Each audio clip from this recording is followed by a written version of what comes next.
Ira Paul zao hekitra maramila ny fisaran'zalahy azy. Izao ka laha aomby io gn'alaska hariva na tapim-baravara ho sahiragniny io tsika. Ireo mambala ny aby. Agosy namali. Zesta moa zao. Hafaskony tsy mampatahotsy fa raha maty.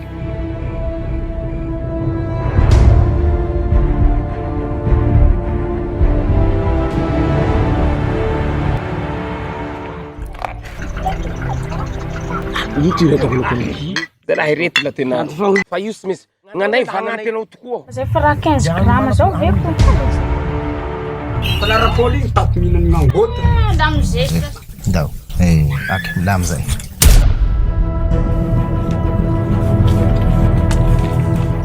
Toy raha maty izy ray.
Fatotsika ny programa fa iaho tsy handry vazaha. Sa manao akory matoky. Tena marina zay.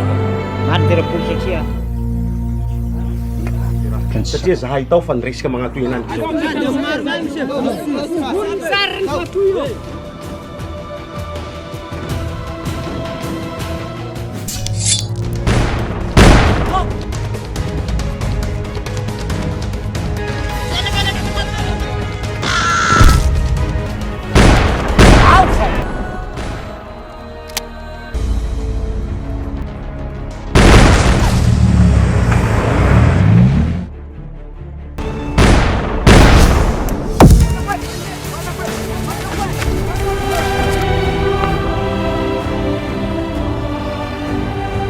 Zay marahasika ifanampy.